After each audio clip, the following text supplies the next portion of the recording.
नमस्कार मित्रांनो, आज पाहूया सेतू मॅनेजरमधून पीक पेरा कसा बनवायचा ते पण एका मिनिटामध्ये। सर्वप्रथम तुमच्या ब्राउझरमध्ये ऑटो ओपन करा। ऑटो ओपन केल्यानंतर ऑटोचा डाटा पूर्णपणे सिलेक्ट करून कंट्रोल-C दाबून कॉपी करा।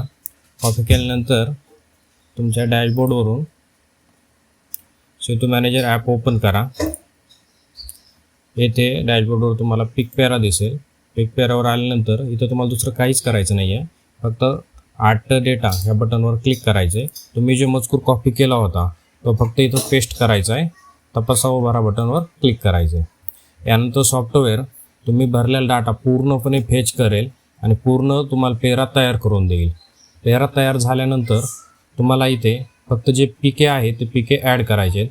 जसं की मी इथं सोयाबीनवर क्लिक करतोय। यानंतर तुम्हाला फक्त गट सिलेक्ट करायचा आहे आणि पेऱ्याची डेट आहे तेवढी फक्त सिलेक्ट करायची। यासोबत तुम्हाला जे क्षेत्र हवे पूर्ण क्षेत्र इथं ऑटो फेच होईल, कमी जास्त तुम्ही करू शकता। आणि इथे तुम्हाला खाली फक्त मोबाईल नंबर भरायचा आहे, जो मोबाईल नंबर तुम्हाला हवा आहे। ओके, त्यासोबत हा पेरा पूर्णपणे एका मिनिटामध्ये तयार झाला। आता यासोबत तुम्हाला जर पेरा A4 पेजवर न काढता A4 पेजवर 2 पेरे पाहिजे असतील तर इथं नवीन फॉर्म क्लिक करायचं। त्याला पण सेम प्रोसेस करायची, काहीच फिल करायचं नाही, फक्त आर्टचा जो डाटा आहे तो इथं पेस्ट करायचा।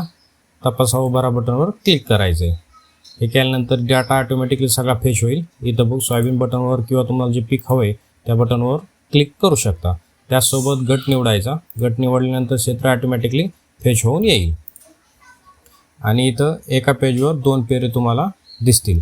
आता हे 2 पेरे एका पेजवर नको असतील तर इथं खाली गेल्यानंतर तुम्हाला एका पेजवर एक फॉर्म असं बटन दिसेल, याच्यावर क्लिक करायचं। एका पेजवर एक दिसेल आणि इथं प्रिंट बटनवर क्लिक करून तुम्ही डायरेक्ट त्याची प्रिंट काढू शकता। अशा पद्धतीने एका मिनिटामध्ये तुम्ही पेरा तयार करू शकता। धन्यवाद।